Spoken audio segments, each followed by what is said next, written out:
Hey everybody, welcome to the official So You Want to Grow Your YouTube Channel panel. I am Matthew Tiadaleo. Online I'm better known as SonicMTD. I am joined by my good buddy Medium Mike, who is of the 404's improv comedy troupe, as well as another little YouTube channel that is known as What to Play Gaming.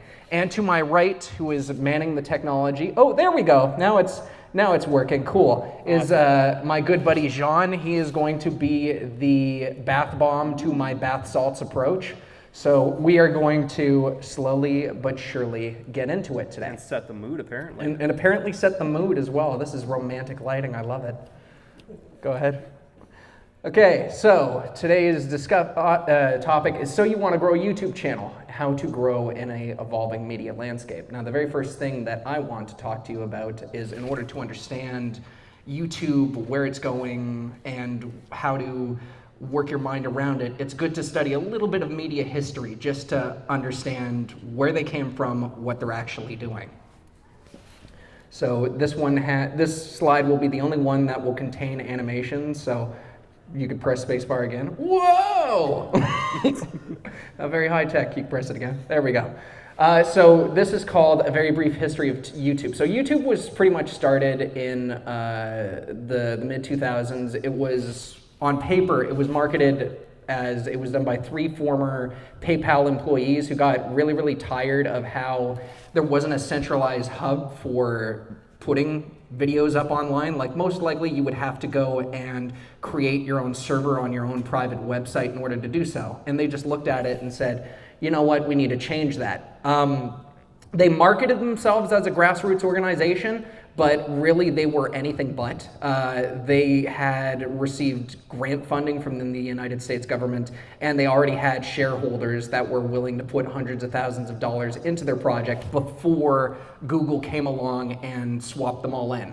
The reason why I am letting you know that information is because YouTube has been going through a bit of an identity crisis, where primarily, on one hand, they're trying to market themselves as a grassroots organization, but also, on the other hand, since they are acquired by Google, they want to succeed as a corporation. They're trying to get their hands in as many pies as possible. Like, they released YouTube Gaming as a means of trying to take over Twitch, and they're failing miserably, but they're still trying.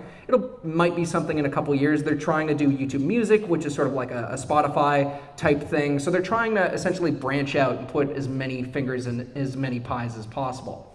And as a result of that, the original people that started off getting involved in YouTube for that grassroots organization have been actively rebelling against them. If you notice, if you've been paying attention to YouTube trends, the most downvoted video currently is YouTube Rewind 2019. Yep. Everybody just jumped on that because they saw through it. They saw it as YouTube just sitting there going, oh yes, these are the bright, plucky YouTubers that are great for corporate advertising. Such as Will Smith. Such as Will Smith. And as a result of that, the entire community got up in arms, and it is now more downvoted than Baby by Justin Bieber. And actually as well, one more thing that I do want to mention about this ongoing fight between YouTube and its grassroots sort of fan base that it has. One of the biggest battles going on, like an actual example of this going on right now, is the whole fight between PewDiePie and T-Series. Because on one side you have this plucky YouTuber PewDiePie. His name's Felix, but I'm not going to pronounce his last name because it's Swedish and therefore sounds like someone took a typewriter and threw it down a flight of steps. But you have PewDiePie, who's this grassroots guy who pretty much like came from nowhere and then revolutionized gaming. And then on the other side, you have T-Series, which is one of the biggest production companies in all of India. And their videos like maybe only have a couple hundred, but because of the sheer population density of India, people are just jumping on that. And so there's an active fight going on as we speak between the grassroots people that want to keep an actual YouTuber in charge of YouTube versus T-Series, which is a giant corporation. So that's a great little experimental petri dish. Either way, let's keep going down. So these are the very basic tips that I want to give those that are starting off into YouTube for the very first time, when you are creating a YouTube channel, what I like to say is focus on your brand. And what I mean by that is your username, your channel, is going to be, if you're planning on taking it seriously or if you're planning on, promoting yourself, keep in mind that what you enter in, it has to be feasible at least 5-10 years down the road. I would advise you to not create a YouTube username that has like a bunch of random numbers.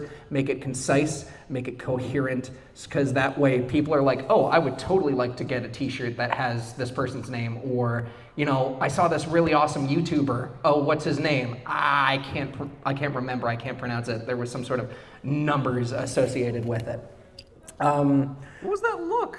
No, for a second I thought you were going to jump in or say anything because you have what to play gaming. I do. That is true. Yeah. Keep it consistent. There is checkusername.com or .net Mm-hmm. that you type in a name and it will see where it's used across different platforms. Yep, usernames are a good way of checking that out as well. Like I remember one person, because I've before getting up on stage, I've pitched this entire panel like hundreds of times to my friends till they got bored with it. And one of them gave me like a smart answer and is like, oh yeah, what if I choose my username as Mighty the Penis? And I'm like, well, it definitely rolls off the tongue. But with all due respect, is like focus on your brand name. And truth be told, I'm pretty sure most of you guys would remember a YouTuber that goes by the name Mighty the Penis. So the first thing that I want to say after focusing on your brand is audio is king. There are people that are visual listeners, there are people that are auditory listeners, but most people are able to sit through a video that looks like garbage if your audio is on point. Very true. And a lot of people think that it's just simply go out, film whatever, and then upload that. And then they're like, well, I don't understand why people are leaving. And it's like, because you've got audio peaks, because you got all this background hiss. You need to do some minor post-production before you put stuff out there, just so that way it's like, oh, this is actually some decent production budget versus this is something random that someone took on a cell phone. And you don't have to really dive head first into audio editing. You can start off with simple like free to use software such as Audacity and just get your toes wet in that spec. Oh wait, his is 3, sorry. And in regards to, I'm going to be mentioning a little bit later, but like if you're worried about spending a lot of money on gear and things like that, there are a lot of alternative means in order to get decent quality audio. Next Tech, if you go to the source at Circuit City, they have a lavalier mic which will plug into your cell phone for about $30. When I originally started back in 2010, I was using the USB Rock Band microphone from the video game Rock Band, and I was cutting voiceover using that. It sounded ridiculous, but it worked for the first couple years just because I was cheap and I needed something that can get the job done. And it's better than using the built-in whatever audio filter that is part of whatever software you're using. So when it comes to releasing content, I use what is known as the Scott Pilgrim rule. And what that refers to is there's a house party in Scott Pilgrim where Kim and Ramona are talking, and they're basically talking about the end of Sex Bomb. Ramona basically goes to Kim and says, "Aren't you supposed to be in a band or something?" And she's like, "I don't even know anymore. I used to be playing drums every week. My life had order, and now it's in the recording studio for months." So in regards to that, you're going to be putting out content. Make sure that you are uploading it within an active, like, monthly schedule. If you can't do weekly, try to do it monthly and don't wait too long. For me, I have a sort of give and take of about 3 months. If I don't post something within the span of 3 months, I'm pretty sure I'm going to be losing people. And it's really hard to, like, effectively keep people interested if they think that you're dead. In that regard, also think about the content that you want to put out there and what a reasonable schedule is for it.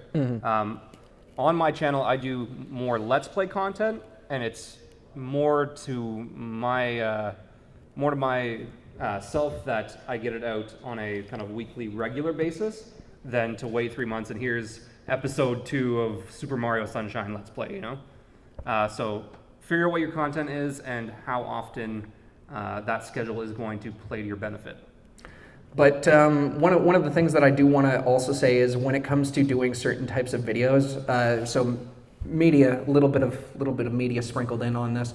When you release a video, there's 2 things that you have to factor in that'll get you a lot of people. The first is it timely?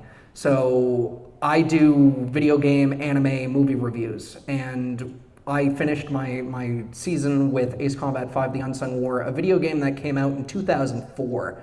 And I put it out recently because Ace Combat 7, the video game, was just releasing, and I put it out 3 days before the newest Ace Combat video in the series, and everybody jumped on it like gangbusters.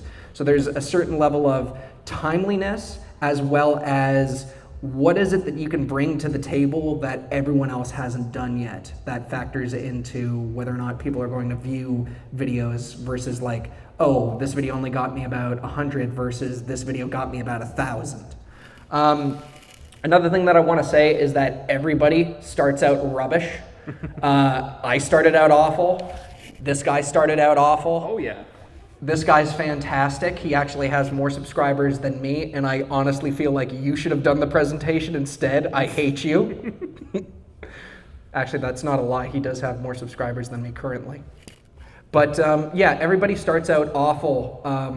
So if you are afraid of your gear, you think that it's not going to be good enough, just start putting stuff out there, because the worst thing that you can do is nothing at all. Yeah.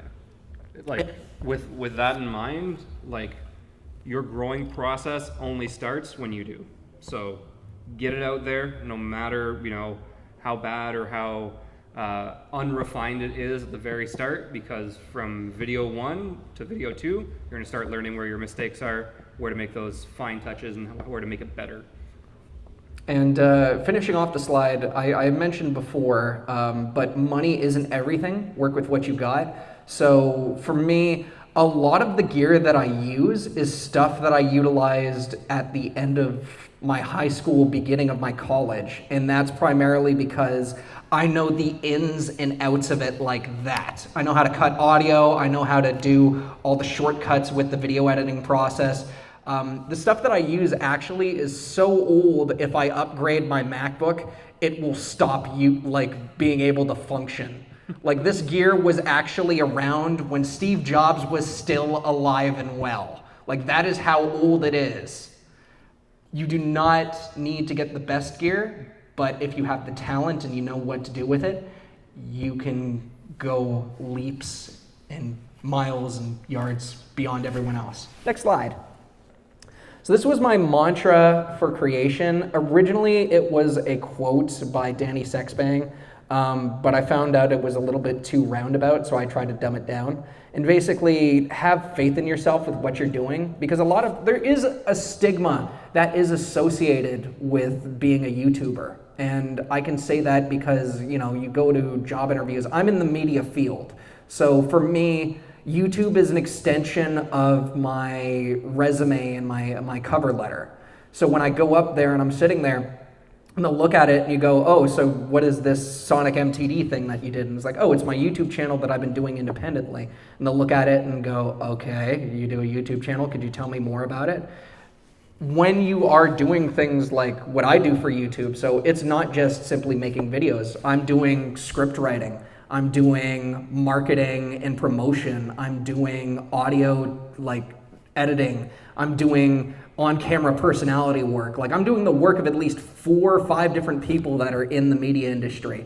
And there's this bizarro stigma that's associated with it. So if anybody gives you crap, you know, it really doesn't make any sense, because YouTube right now is trying to supplant television. So it takes time to improve, and if anybody gives you crap, keep fighting to prove them wrong. Remember that the best revenge that you can have in life is success. So keep going until you at least become happy with what you've got. So this is more intermediate knowledge for those that are already fighting in the trenches.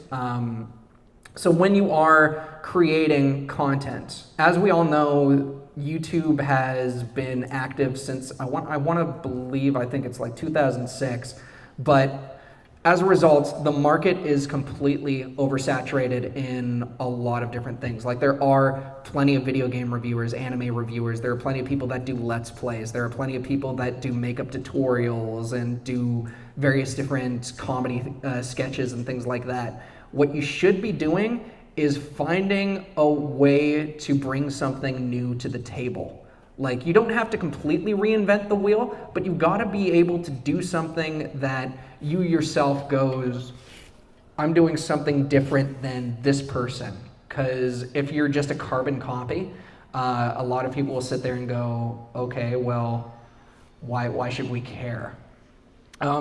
Actually, we were talking a little bit about this. So with What to Play Gaming, you started off originally, formula-wise, was very similar to Game Grumps.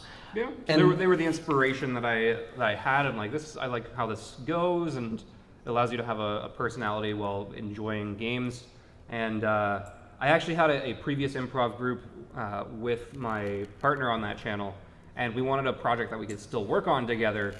And it was, a Let's Play channel, and we were like, okay, what do we want to do? We want to do handheld games, and we want to do a series where we have to try to beat the game without dying. And that was kind of our main two things that we felt were different enough, at least to start out. And that's kind of where we kind of set our niche. Mm-hmm.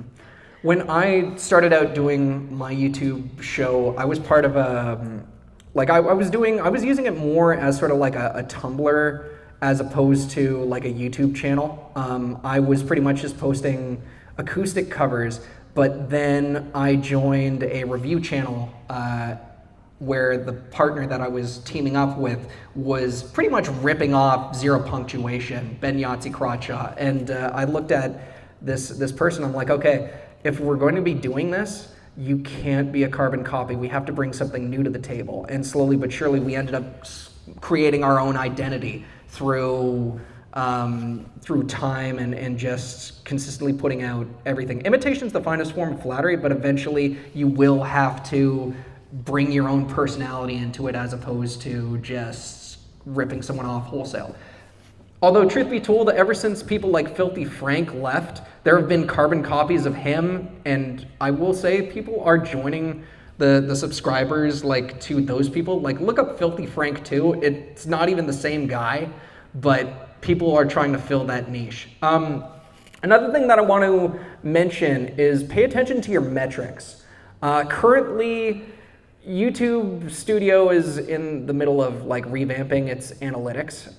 If you can, go to Classic Studio because that's a little bit more coherent and up to date. But whenever you put out a video, pay attention to the people that are watching it. It'll say where exactly in the world they're watching it from. If you get a lot of people, it might tell you the gender and the age range of certain people.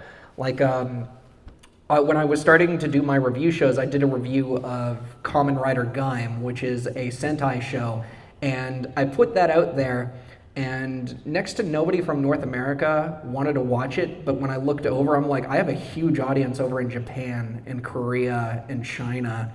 Maybe I need to capitalize on this and do more. And you'll find that when you have an audience, and when you figure out where in the world they're coming from, you can play to the strengths of that audience. You can look at them and basically say, okay, you guys like this, let's see what else you like. Maybe I can make something that might cater more to exactly what the metrics and what the analytics are telling. Another thing that I want to ask is, are you properly marketing your content? I have asked this question to so many people, so many damn people who are trying to get started off in YouTube, and they're like, oh, what do you mean? What do you mean, what do I mean? Like, are you actively like posting it? It's like, oh yeah, we put it on Twitter. Just Twitter? Yeah, we post it up on Twitter and we're not getting a lot of responses. Have you heard of a Facebook group? Have you heard of joining forum boards? Have you heard of Reddit? Actually, just out of curiosity, out of the people in this audience, who has a YouTube channel? Okay, cool. Okay, awesome. That is awesome. I hope we sound somewhat professional. Out of the people that have raised their hand, how many of people here are using Reddit? Okay. It's a start. That's a good number. It's a decent start. To those of you who didn't raise your hand, please use Reddit. And the easiest way to say it is, it's a giant forum board. It's a giant thing where there are hundreds of different sub-communities, and just, if you're putting something out there, so if I'm doing a review on, I'm going to use my season finale, Ace Combat 5 The Unsung War, maybe you should check to see if there's like an Ace Combat community, an Ace Combat subreddit. The moment I put that video out on the Ace Combat subreddit, everyone jumped on it. Like, I got so many different people that were saying, hey man, I saw your post, absolutely love your video. Your video quality is kind of garbage, but we want to see, that's what they said. Your video quality was kind of garbage, but we absolutely want to see more from you. Like, put it out as many different channels as you possibly can. But keep in mind, with certain things like certain forum boards, try not to be spamvertising. Like, try your best to at least develop some type of relationship with the community, because if you're just there to self-promote, the admins are going to catch wind of that. Yeah, they're going to sniff it out pretty quick. They're going to sniff it out, and then they're going to just delete your video faster than you can, blink. And a classic example of this, if you go to the anime subreddit, they will allow you to post something that is advertising your own material, but in order to have the ability to do that, you have to make 10 non-advertisement posts. So you have to do things that actually contribute to the subreddit. Otherwise, they'll look at you and go, yeah, that video, it's gone. That next video that you're posting, it's gone as well. And momentary ban. So, learn to properly market your content, and as well keep in mind that you're trying your best not to be too overly spamvertisey, otherwise it could burn you in the long run. Another thing that I want to talk about is, so out of the people who are in this room who have a YouTube channel of their own, are you on camera at any point? Okay. Raise of hands? Raise of hands? Okay, you guys are? Cool. Okay, cool. Awesome. Good. The reason why I'm asking that is you are putting yourself on camera, you yourself are a brand. Even though you are a person, you are building yourself up as a channel. When I look at YouTube, it is not just a random space. It's public cable access television, and you are Tom Green in the 90s. So, yeah, that's the apt metaphor. Oh, I was there. Yeah, you were there. You were there. But if you're going to be putting yourself on camera, focus on how you're going to portray yourself, because it's not just you, it's also a brand. But make sure it makes sense. Like right now, I am wearing a suit jacket, despite the fact that it is 6 degrees outside in Toronto. It is so cold that my nipples could cut diamonds. So I'm dressed up like this because I want to have an air of professionalism. I want you people to basically look at me and basically say, cool, this guy has some sound information, as opposed to he's a guy who just walked in off the street and they decided to give a panel to. If you're going to be putting yourself up on there, dress accordingly. If you're doing an anime style review show or whatever, you can dress like a weeb. I dress like a weeb all the time. If you're doing music reviews or stuff like that, dress like a rocker. Like, keep in mind, you put yourself on camera, you are an on-camera talent. Look your best. Another thing that I want to say is always be asking questions when you are putting out your videos. Because I'll put out a video and I'll look back on it, I'll listen to it, and I'll be looking at it going, this wasn't half bad, but what could have I done to improve it? It doesn't mean that the video that you put out is bad per se, but you should always be striving for upping your game, upping the ante. Like maybe I didn't like how I cut one of the edits on this one upon recognition, but maybe the next time I'll figure out what to do in regards to that. Or I didn't like how the audio turned out, or I didn't like how I wrote this. Always be asking yourself questions as to what exactly you can do to improve your content so that way you may grow. You don't want to peak. You should always be learning and growing, just like a human being. I agree. I am a human being. Yeah. I did not know that. No.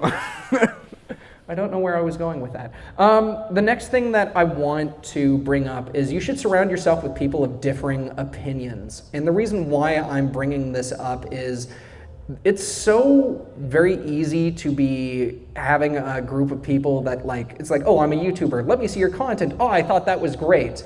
And then just stagnating because no one's able to actually give you the critiques and the giving you the critiques and the much needed Feedback? The much needed feedback. Thank you, Medium Mike. Thank you for the save. The much needed feedback in order to grow and improve. So the two people that I associate with my show Always Write Reviews are my roommates, Scott McCutcheon and Kathy Crozier, who are not here today, but they will be one day in the future. They are by far the most merciless people I have ever had to work with. And there's a reason why I keep them on as my producers, because I have to consistently claw and fight to get certain things up, to prove to them. Like I'll send off a script to my buddy Scott, and he'll look at it and he goes, okay, what were you trying to say here? Because it sounds like what are you doing, Matthew? I'm doing a actually fair and balanced critique analysis. Really? Because it looks like this is a fluff piece. Where is the actual criticism? Rewrite this. Or he'll look at something and he'll go, all right, that was a decent joke, but how does it flow back into the narrative that you're trying to craft? Or sometimes, even like I was reviewing Borderline Ecchi, and he looks at it and goes, these jokes need to be lewder. What do you mean they need to be lewder? This is a show that borderlines on porn. Yes. You should be upping the ante. Do your worst. And I like having stuff like that. So always be associating yourself with people that are capable of challenging you and giving you different opinions, because the worst thing you can do is surround yourself with everybody who says, oh, it's totally great, and then not growing. Another thing that I want to mention is give credit where credit is due. Now, this one is particular. I'm not going to name this person by name, because if I do, it will cause a backlash and it will hurt me significantly. But let's just say there is a popular YouTuber who goes off and does these decent live productions that are all throughout conventions, and they get their videos and they upload them, but they don't credit anyone associated with the technical production of what they're making. And that would be fine if they were doing the editing, doing the sound, doing their own video, but that's not the case. They are sort of on-camera talent. And I have seen those backstage conversations where the technician is just looking at it going, I've been working with this guy for years and he has never credited me. He has never given me the time of day. The only reason why I'm doing this is because the convention is sponsoring me. If I had the ability, I would run out of here like the building was on fire. When you are creating videos, if you are working together in a crew with other people, it doesn't matter if you are the person that's on camera, for the love of God and all that's holy, thank the people that make your videos with you, because you're just the face. You're not the whole damn show. I think that is it for that slide. Okay, so today we're going to be talking about collaborations, or what I refer to as the roommate rule. Medium Mike, you might be a little bit familiar with this, but I'm going to break down what the roommate rule is. So when you get together with other people, whether it's you want to collaborate or you are creating a YouTube channel with multiple groups of people, it's not just you, people change when responsibility is thrust upon them. And I equate this with I call it the roommate rule, because it's like, hey man, we should totally get a place together. Oh yeah, you're like my best friend. Weeks go by. Hey, have you done any of the dishes? Weeks go by. Dude, your laundry is piling up. Weeks go by. Like, keep that in mind when you're working with other people, because it might sound good on paper, but certain people don't like to pull their weight or pull their responsibilities, or can just be outright jerks when crunch time comes. Another thing that I will briefly mention about the roommate rule is, like, I was part of a previous review channel, and I was good to go. Like, I was looking at it going, YouTube's going to be my career. This is something that I'm going to dedicate solely on. And I was partnered up with a person who has social anxiety. And the moment we started getting a bit of traction, they turtled into themselves. And I should have looked at it and said, we need to split, because we have differences in what our business philosophy is. You want to do it more as a hobby, whereas I want to turn this into a legit business. And it might be better to sort of pull out as opposed to keep going and then run yourself into the ground. Another thing that I want to ask is the giant question that is, how does this actually benefit me? Now, this is involving more collaborations as opposed to working together with groups. And the reason why is, when I got started off, before I started doing reviews, I was a musician. I was just creating acoustic covers on YouTube to get over my irrational fear of stage fright. So it was just trying to help me out.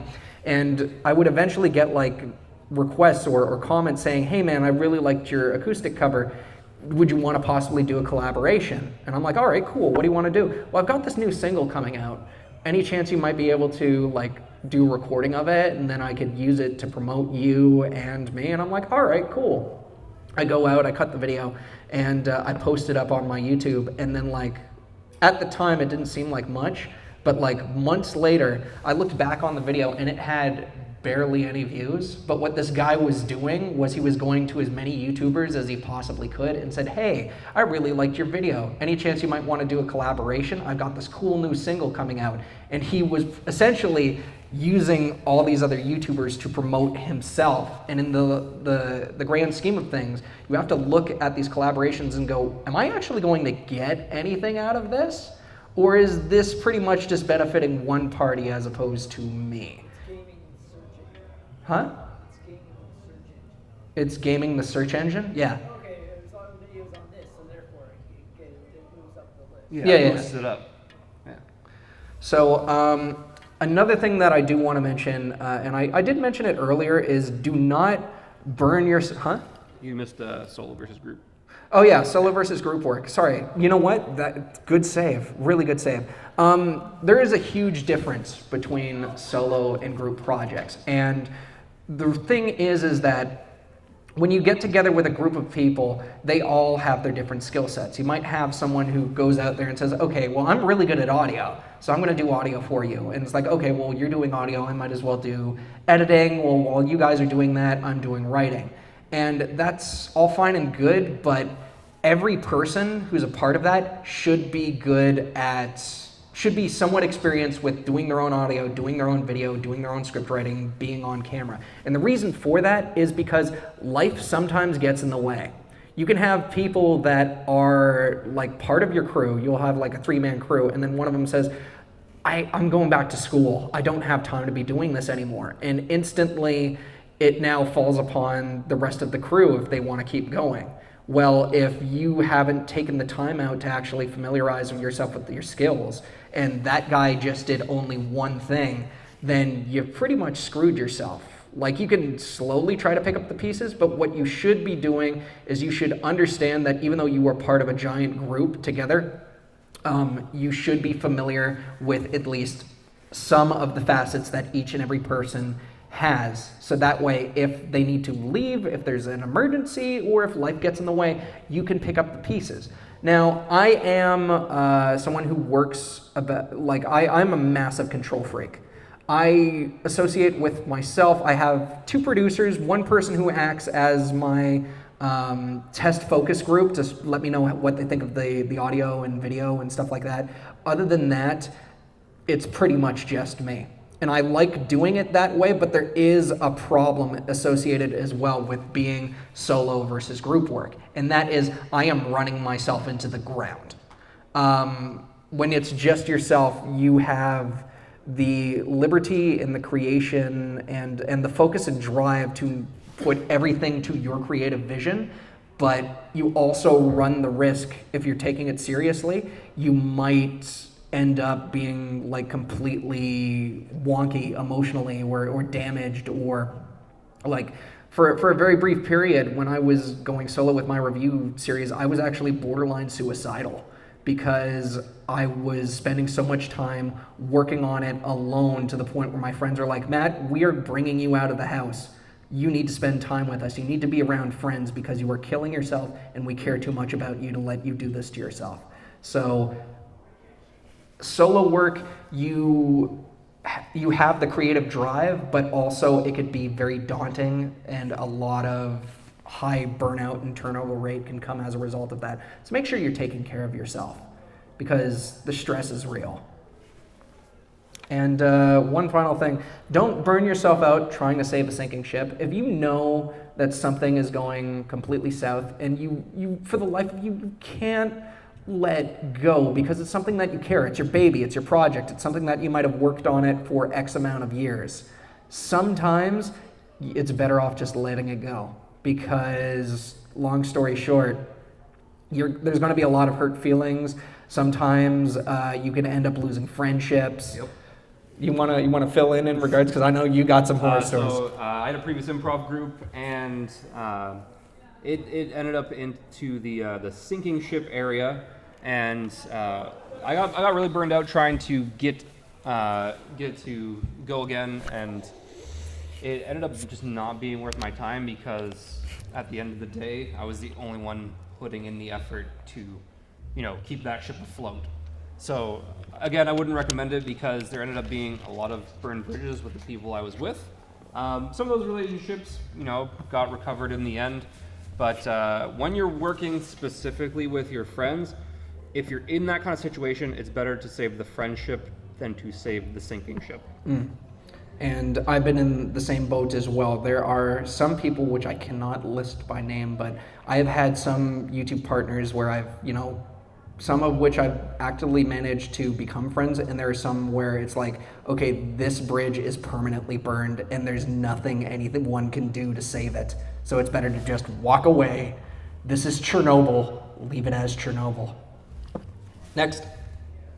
Okay, so now we are going to be dealing with online feedback. We are going to be dealing with the dreaded dumpster fire that is known as the YouTube comment section. All right. So, yeah, how does it work? So the important thing that I want to say in regards to the feedback is there's going to be a lot of people that will be watching your videos. And out of the people that watch your videos, there's going to be a small percentage of people that will comment on your videos. And out of those small people, the small percentage, some are going to be quite favorably, some are going to be quite negatively, that is the most respectful, and some are just going to give you actually decent criticism. And the important thing that you need to understand in regards to this, like, not every comment that you read as negative is negative. You have to know the difference between criticism and trolling. And how I am able to figure that out is ask yourself, when someone was commenting on your video, are they being specific? Because the more broad it is, the less feedback, the less you can actually take from that. Like if someone says, this sucks. Okay, well, I'm sorry you felt that way. Anything particular you want to say in regards to that? Like anything I can do to make it better? It just sucks. Okay, have a nice day. I hate you. But like if someone looks at it and goes, I really dislike this video. I really dislike this video because this point, or I really disliked it because your video quality was kind of garbage. And I'm looking at it going, okay, well maybe I need to up the when I'm doing a video game capture, maybe I need to up the frame rate, or maybe up the video quality, or maybe get new gear. Same goes for video. If someone has a completely different point, that's perfectly okay because there's nothing wrong with having a different opinion. You could get something completely dead wrong, and that is all right. It basically boils down to, it's like, understand the difference between criticism and trolling, and since you are putting yourself out there, since you are going to be a YouTuber, please develop thick skin. because you can't write out every single comment as the haters. It's pivotal, especially when you're starting out. Those comment sections, pay close attention. I think that's all I got. Oh, I wanted to read the comment in a nice voice. You wanted to read the comment? I did. You want to go back? We can go back. Hit me. I am insinuating that I have indeed had intercourse with the matriarch of your state. And the Oscar goes to... There's a reason why I brought you here today. Not just the sex appeal. Today we are going to be talking about networking. Okay, how I learned to stop worrying and love the bomb. So one of the things that I want to mention, especially with the comment section, especially tying into knowing the difference between trolling versus criticism, you have people that are actively watching your videos, that are actively commenting on your videos. Don't just leave their comments as such. Engage with them. Talk with them. If they had a difference of opinion, they're like, this is what I thought about your video. You know, this is my understanding of the lore. And I'm like, okay, cool. Well, you obviously know way much more about this than I do.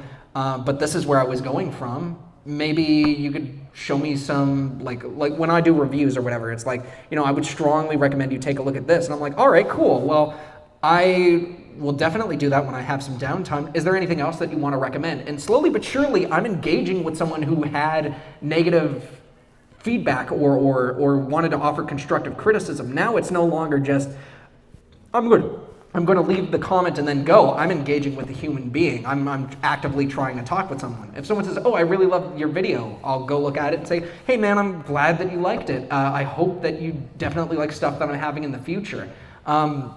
Another thing in regards to that is, so when you're engaging with people online, or even in the general public, right? Just try your best to come across as a human being and make them feel like a human being, and you'd be surprised how you can gain subscribers that way. If you want to know an easy way to make subscribers, hi, you're in a convention right now. You're in a convention panel for growing your YouTube channel. You know who is also around you? People that are YouTubers that want to grow their YouTube channel. Maybe you should say hi. Maybe you should share a common interest, you know, stuff like that. Little things like that. You are networking, and you are networking every single day. And sometimes networking isn't just a business thing. It's just decent interpersonal social skills.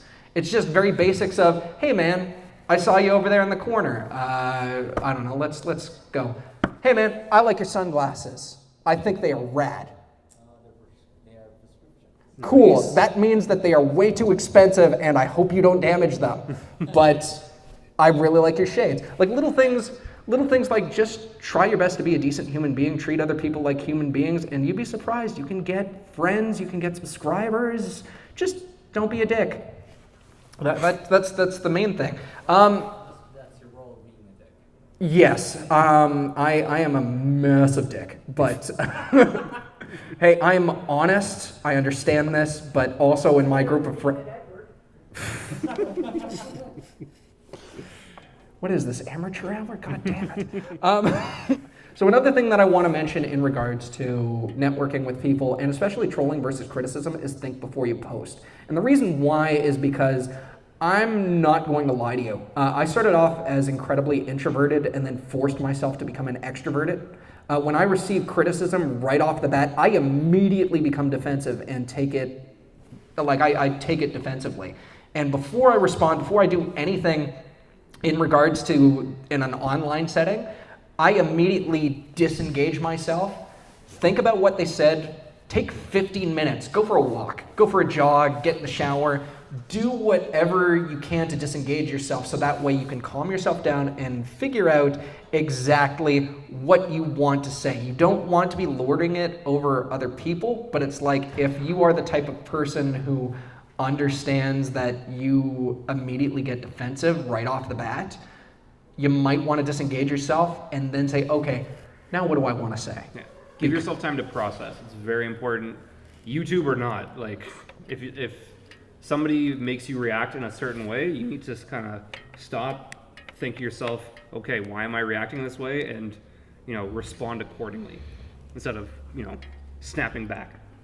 Now, another thing that I want to stress that I have in bold capital letters is be yourself.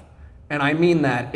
People have said it so many times, but it honestly, I cannot stress this enough. Be yourself. Unless, of course, you are playing a character on YouTube, like, for example, Jim Sterling, or I don't know, who's another person, Filthy Frank, or, well, PewDiePie is PewDiePie, but like if you're playing a character, you can act like that. But if you are if you are a YouTube personality and you are trying to to grow and stuff like that, don't be pretentious. Be yourself. When I started, I think I went to, what was it called, Unplugged Expo. And there was a group that did D&D live streams, and I really wanted to impress them because I was just like I was nobody. I was a guy who walked in off the street and had a YouTube channel, wanted to be serious, and in doing so, in trying to psych myself up and impress them, that burned those bridges real quickly because they were able to tell this guy's not being genuine. This guy's kind of a bit of a doofus. I kind of need to get the hell out of here. So try your best to be yourself. Don't try to give yourself more importance than you need to, because you'll end up hurting yourself in the long run. And it's better to be humble. Yeah.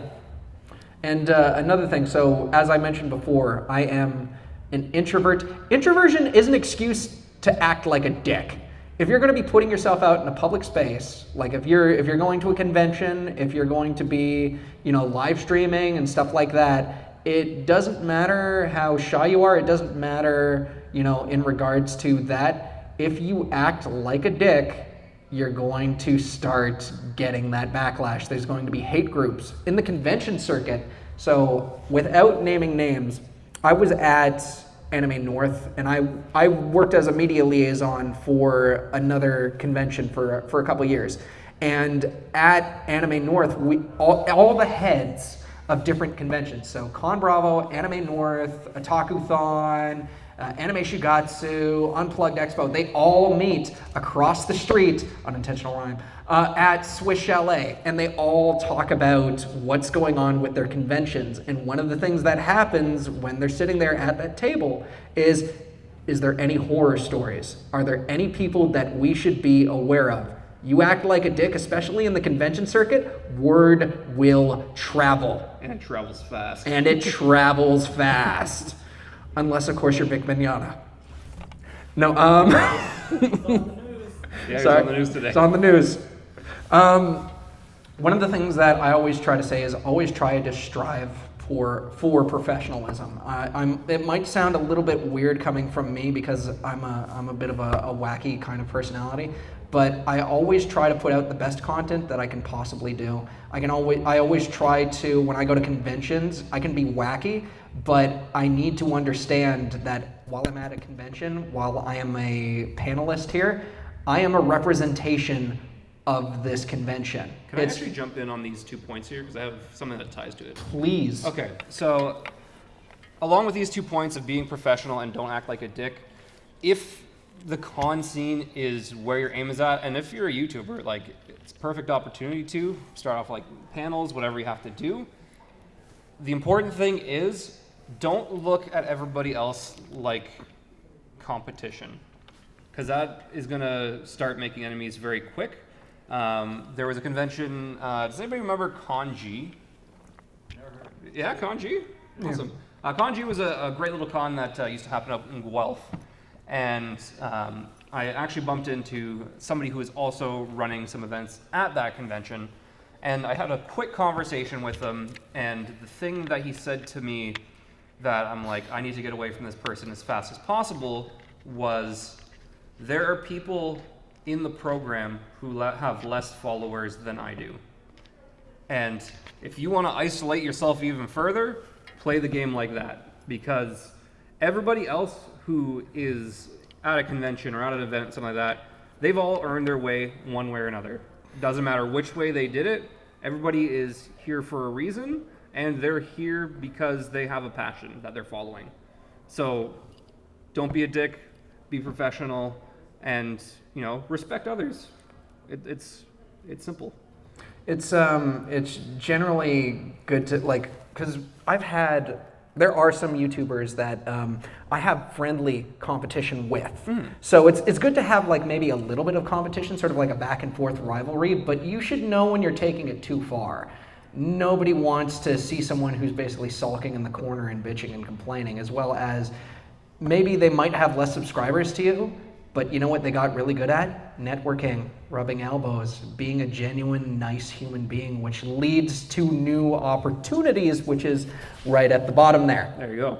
A YouTuber should always be hungry for new opportunities, should always be looking at it going, okay, well, I really like this panel, but I want to get into the panel circuit, or I really like this video. Maybe I can do little things that I can do that can change my content. This guy to my left, he is brilliant when it comes to pitching new ideas for shows. Because even though, like when I was sitting down, like I'm seeing him do business ideas and things like that, and he's like, when I sat down in front of him today, he's like, oh, I got this great new idea for a show, and I'm like, all right, cool, pitch it to me. And what was the premise of it before? What did you say to me? To not get into too many details, but we were talking about possibly doing a video game to movie crossover show. Yeah. But like every single time I sit down and talk with this man, he's always got a different show or a different new spin and things like that. And I'm looking at it going, Jesus Christ. Here I am focusing on the one thing that I got, and this guy's like pitching 5 different shows that I want to see. It's part of my problem. It's part of his problem. But you should always be hungry for new opportunities because you never know. Something might take off. Okay. So the next one that I want to talk about is you have to learn how to make hard decisions, especially when you are putting yourself in a public space. There are friends of mine who have what I refer to as soapbox syndrome, and what that it means is they are always rallying a cry for injustice about something going on in the world, and after time, it gets to the point where it's like, I am just sick and tired of hearing about you and your pretentious bollocks. Like just, if you're going to be putting yourself out there, you should know exactly like when you need to tone it down, not to be too self-righteous, not just be yourself essentially. With me, for example, one of the things I do is I'm a poster. Like I share borderline not safe for work memes, and I deal with the dumpster fire that are my group of friends who like to join in on it. But it's like, try your best to not get too self-righteous, because you can cause people to say, okay, enough's enough, we're tired of this, we're gone. Know when you need to sever ties with people.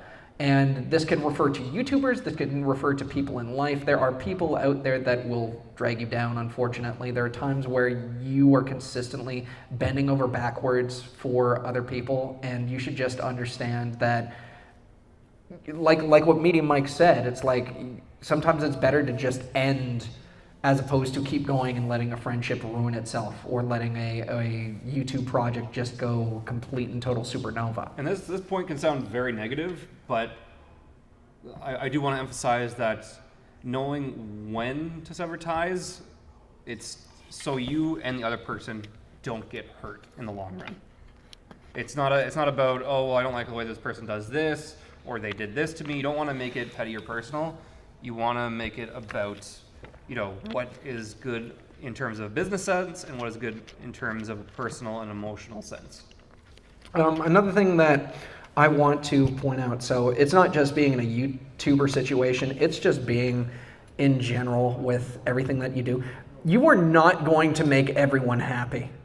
I have over 10 years of experience in media and running a rock and roll band. Trust me, trying to get everybody together and say, okay, where do you want to eat? Oh, I want to do Italian. Oh, I hate Italian. Like little things like that. You cannot make everyone happy.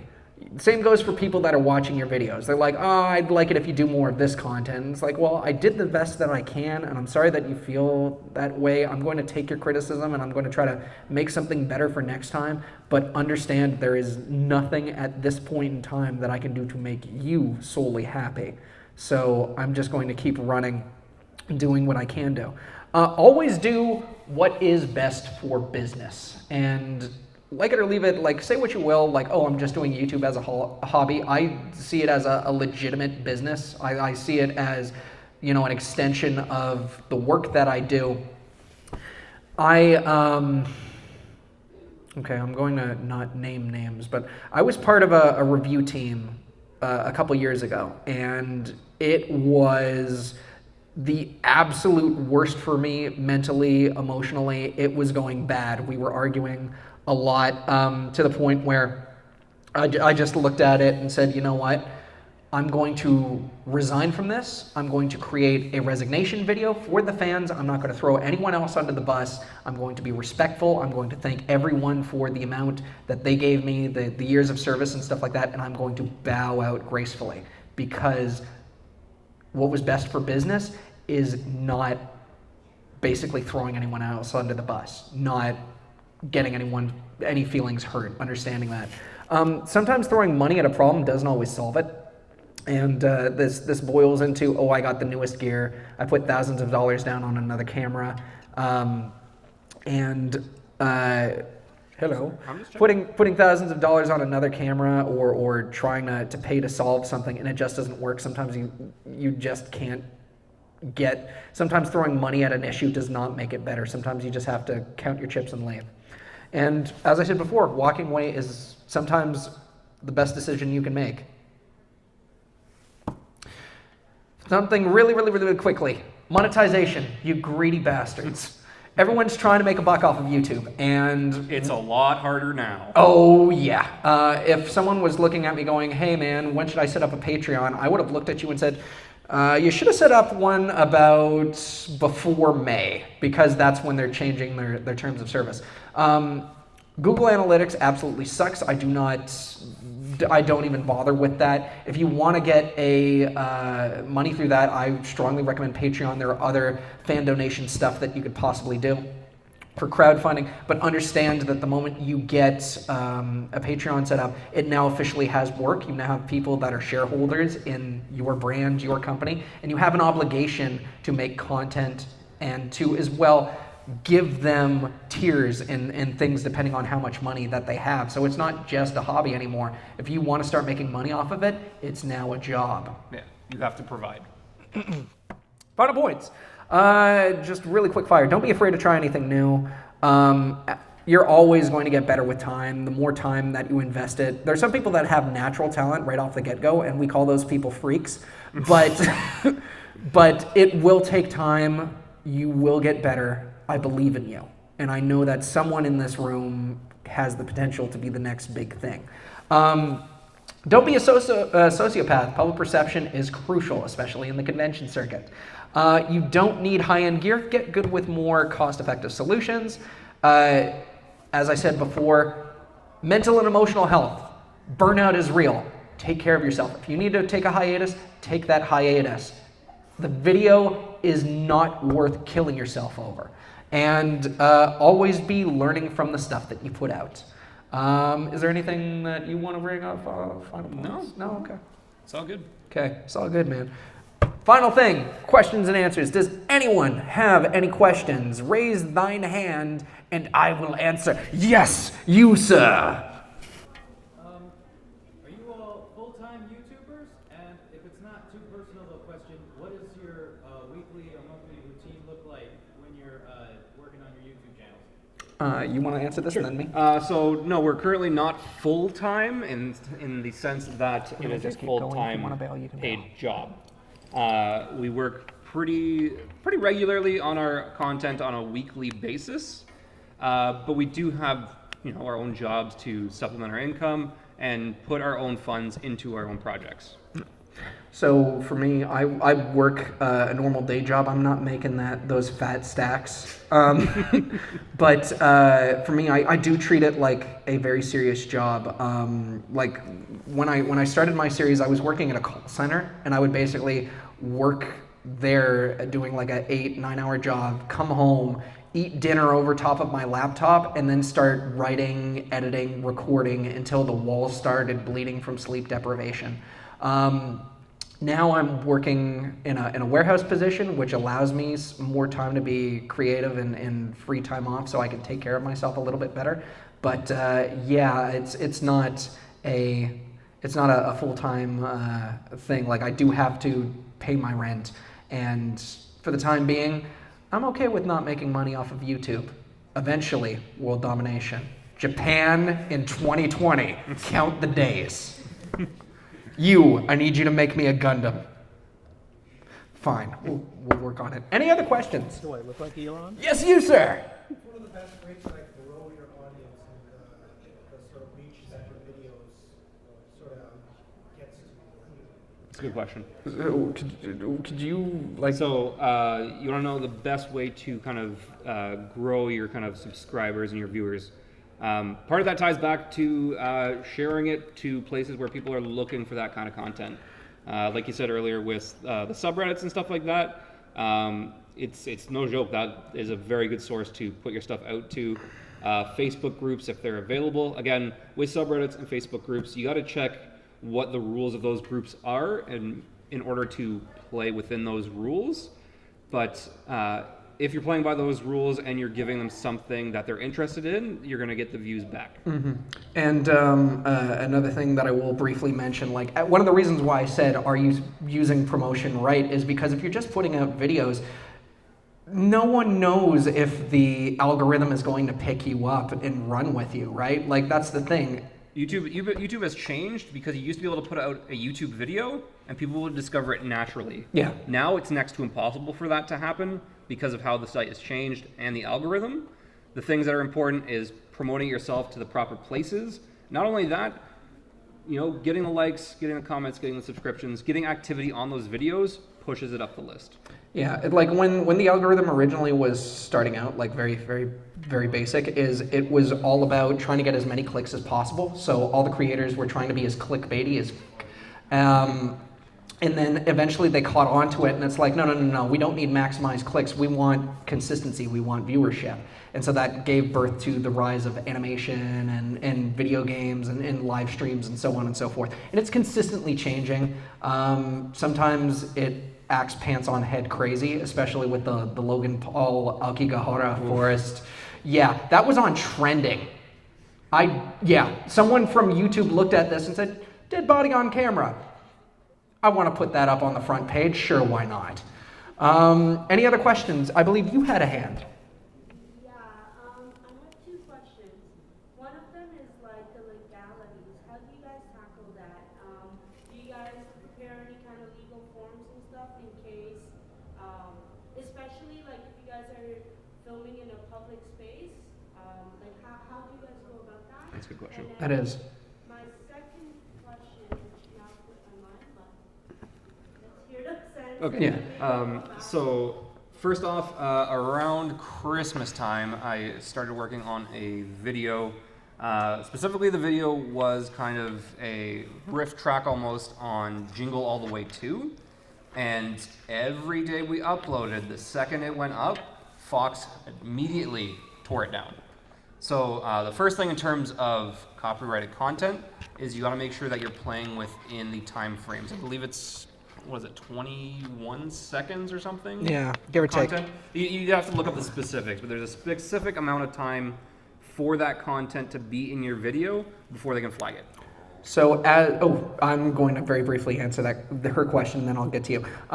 When I was doing reviews, hi Demi. When I was doing reviews, there were like my pilot episode was a review of Kubo and the Two Strings, which was made by Leica Films, and immediately the film production crew flagged my video and gave it a copyright. Yeah. Is the next panel already? Half an hour, but usually we give them like 20 minutes of preparation. Okay, I'm going to. We'll wrap. I'll tell you what.